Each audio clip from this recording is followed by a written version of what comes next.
Très chers amis, bien le bonjour. On se retrouve dans un cadre un petit peu différent de d'habitude. Je suis extrêmement content de vous faire cette petite vidéo qui ne sera sans doute pas très longue. Un petit peu comme un hors-série, on avait déjà eu l'habitude de faire ça auparavant pour traiter un sujet extrêmement important avec vous aujourd'hui. Alors, l'endroit est un petit peu bruyant, donc je pense que je ne vais pas rester ici longtemps. Mais je tenais à vous faire cette vidéo. Je précise que pour ceux qui suivent la série, cette vidéo n'aura rien à voir. Cependant, je vais vous faire un point concernant la série à la fin de cette vidéo, par rapport au moment où j'en suis, à ce qui s'est passé depuis le dernier épisode. Donc si vous voulez savoir ce qui va arriver dimanche prochain, ainsi que d'autres petites choses que je ne dirai pas forcément dans la série elle-même, restez jusqu'à la fin de cette vidéo. Alors d'abord, je vais vous montrer le cadre où je me trouve, parce que c'est un endroit magnifique. Je suis encore à Porto, il me reste quelques jours ici, après un an passé dans cette ville incroyable au Portugal. Et je m'apprête, comme vous le savez certainement, à repartir cette fois pour au moins un an, voire deux, à l'étranger, en Asie, précisément en Malaisie, à Kuala Lumpur, et je ne manquerai évidemment pas de vous montrer ce qu'il en est là-bas, sans pour autant me transformer en une espèce de vlogueur lifestyle. Je sais que c'est quelque chose qui vous intéresse, notamment par rapport à tous les aspects de l'expatriation en général, pas juste le lifestyle justement, mais aussi la fiscalité, etc., etc. On aura l'occasion d'en parler, et à ce sujet, je me suis acheté un petit joujou, qui est l'appareil que j'utilise en ce moment même pour vous faire cette vidéo, un DJI Osmo Pocket 2, si je ne dis pas de bêtises. Bref, un appareil formidable qui me permet par exemple de pouvoir tourner la caméra horizontalement et verticalement et vous faire ce genre de plan pour que vous puissiez tout comme moi apprécier la vue qu'il y a en face de moi. Boum. Voilà Porto. Donc comme vous pouvez le voir avec les lettres au sol, on est à Graham's. C'est une cave assez connue ici, où vous pouvez consommer, déguster et acheter du très bon vin, du très bon Porto. Et cet endroit est aussi connu pour sa vue, puisqu'elle est considérée comme étant la plus belle de Porto. Vous pouvez voir d'un côté la ville de Porto, haute en couleurs, et de l'autre la ville de Gaia, qui est un petit peu une sous-ville de Porto avec toute une histoire. Et entre les deux, le pont Dom Luís, le pont le plus connu de la ville, qui relie donc les deux sous-villes entre guillemets que forme Porto. On peut même apercevoir, si vous le voyez, juste en haut la lune. Donc franchement, non, c'est un cadre super sympa. Pour en revenir au sujet de la vidéo, donc je vous explique. J'ai reçu énormément de messages d'énormément de personnes qui m'ont parlé d'énormément de modèles, on va dire, assez tendance dans le domaine de l'agence. Ces modèles, vous les avez certainement dans le titre. Il va s'agir de l'IPGA, il va s'agir de l'AIAA, ou il va s'agir même d'un modèle que tout le monde connaît et dont l'agence tient et tire un petit peu ses fondements aujourd'hui, en tout cas tel que je le vois aujourd'hui, le SMMA. Par rapport à ça, je voulais faire un point avec vous pour vous expliquer pourquoi je pense que vous ne devriez pas lancer l'une de ces agences si vous ne respectez pas certains critères, si vous ne respectez pas certaines conditions. Alors on va commencer par l'IPGA.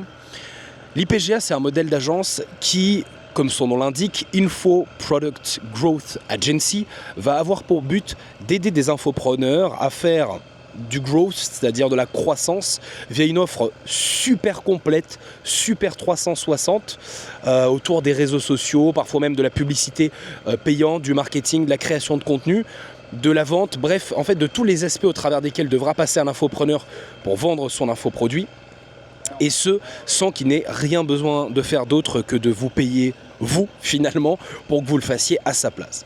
Alors, ce modèle est un excellent modèle qui a explosé récemment, qui nous vient comme beaucoup de modèles des US, et qui n'est absolument pas un excellent modèle si vous n'êtes pas très expérimenté.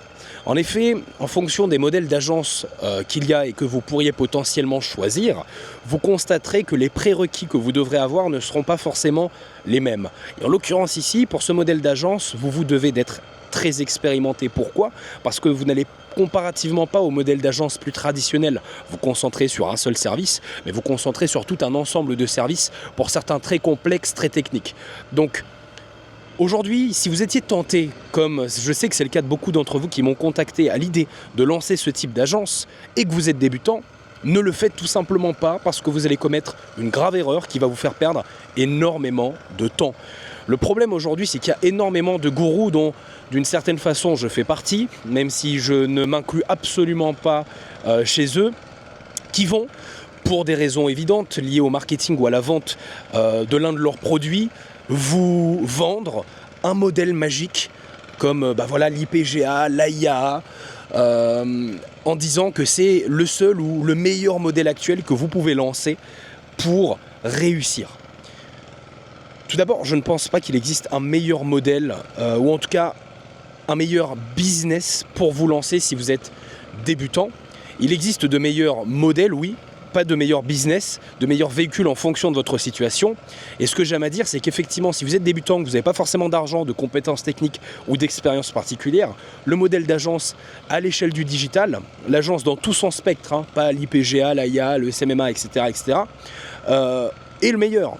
Et le meilleur en particulier si vous êtes jeune et à l'aise avec le digital. Mais vous voyez, ça fait quand même beaucoup de conditions, ça fait beaucoup de critères. Il faut que vous soyez débutant, que vous n'ayez pas forcément d'argent, d'expérience, de compétences, que vous soyez plutôt jeune, même si ce n'est pas obligatoire, et à l'aise avec Internet, que vous aimiez et sachiez, si possible, vendre au téléphone, parce que c'est comme ça qu'on vend. Bref, vous devez remplir certaines conditions, certains critères, et à ce moment-là, oui, ce modèle est le meilleur. Et aujourd'hui, il surpasse beaucoup d'autres modèles, comme j'en ai déjà parlé dans mes précédentes vidéos, que ce soit le dropshipping, le trading, et toutes ces bêtises qui font, encore une fois, preuve d'objets brillants pour les débutants qui ne s'y connaissent pas, et se lancent tête baissée, pensant que c'est la nouvelle meilleure tendance dans laquelle il faut aller.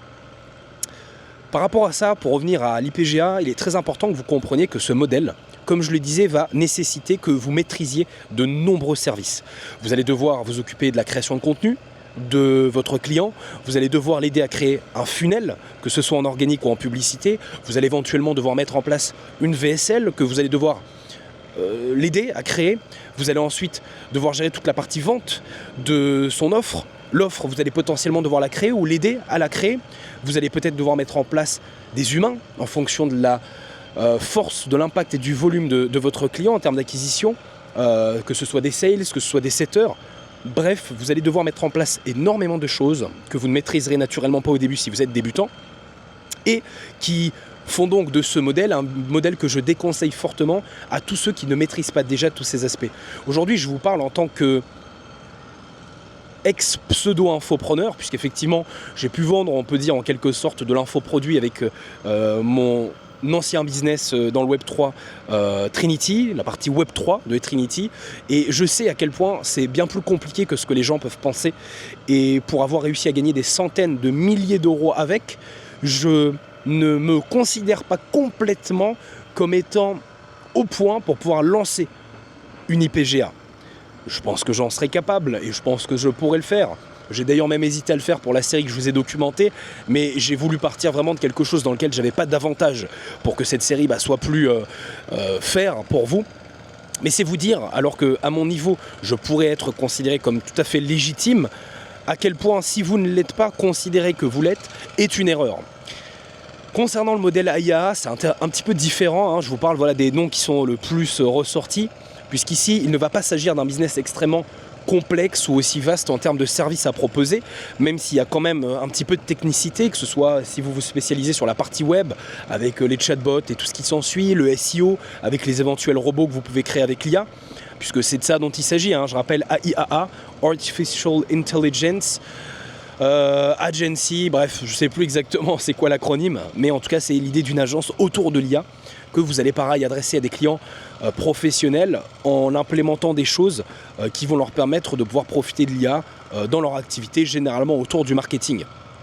Ici le problème de cette agence, c'est que ça n'en est pas vraiment une en fait, dans le sens où l'intelligence artificielle, ça ne doit pas être considéré comme un service à part entière.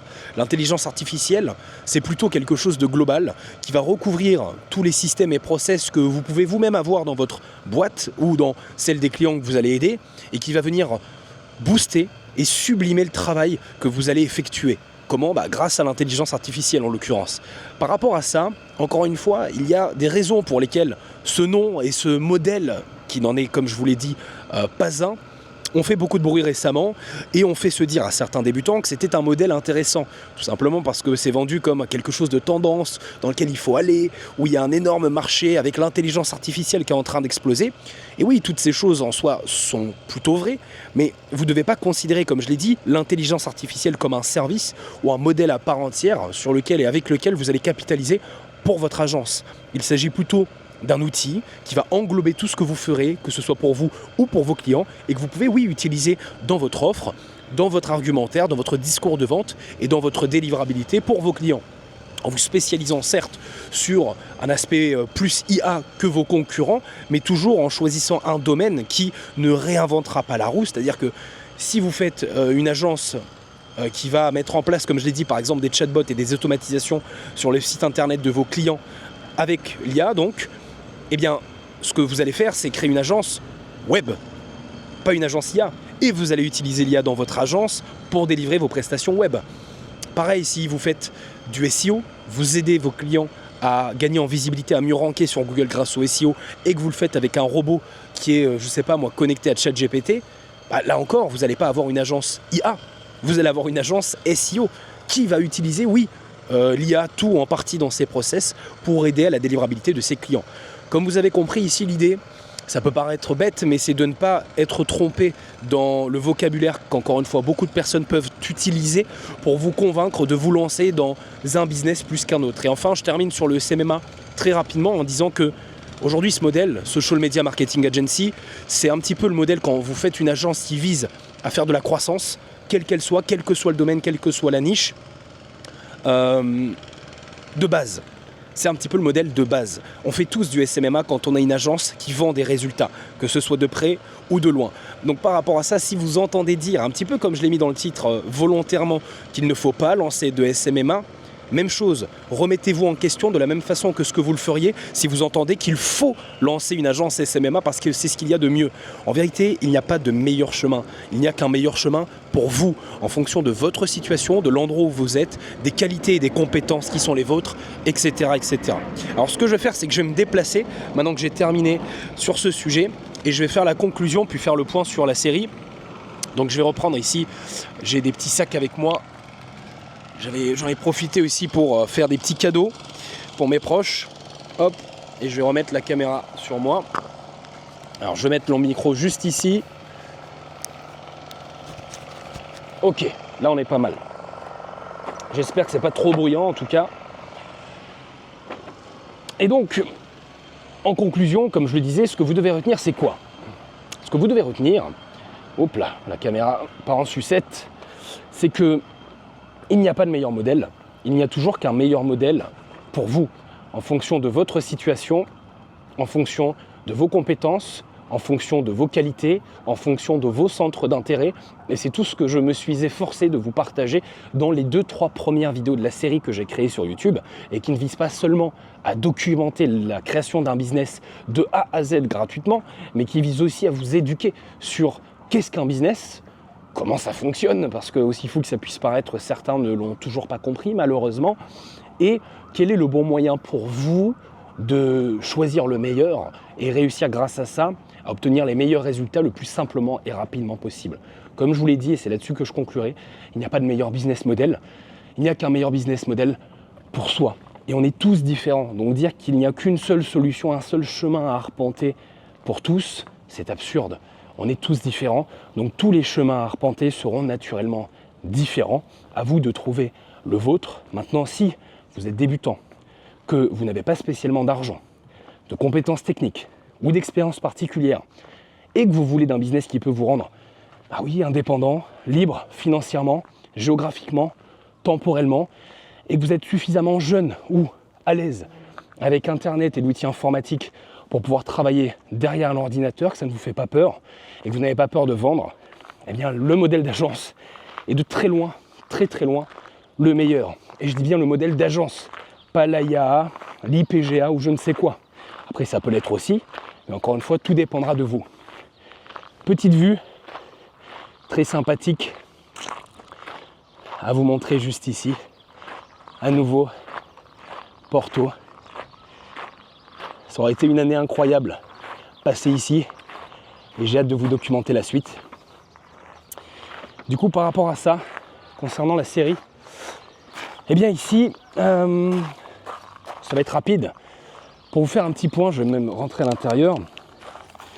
Hop, on va se poser tranquillement, histoire que ça ne bouge plus dans tous les sens. J'espère que c'est pas trop désagréable pour vous en termes d'expérience. Je vais ranger les sacs.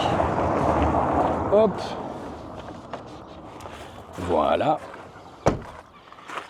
Ok. Hop là. Ok, là, on est nickel. Eh bien, pour faire le point depuis la dernière vidéo où j'ai fait la fameuse session de cold call, j'appelais des prospects en direct devant vous et j'ai pu obtenir mes premiers rendez-vous. Il s'en est conclu que j'ai obtenu 2 rendez-vous en live sur YouTube avec vous et un autre en off, puisque entre-temps, il y a eu du follow-up. Alors pas de ma part, mais plutôt de celui des prospects. J'ai reçu des messages vocaux. Et ce qui s'est passé, c'est que sur les 3 rendez-vous, il y en a un où le prospect ne s'est pas présenté, un où j'ai décidé moi-même d'annuler, c'était celui avec le gérant d'un grand groupe dans le bâtiment. Je ne sais pas si vous vous rappelez, mais dans la vidéo, j'avais eu déjà du mal à le convaincre de prendre rendez-vous. Il voulait me faire prendre le rendez-vous avec sa femme.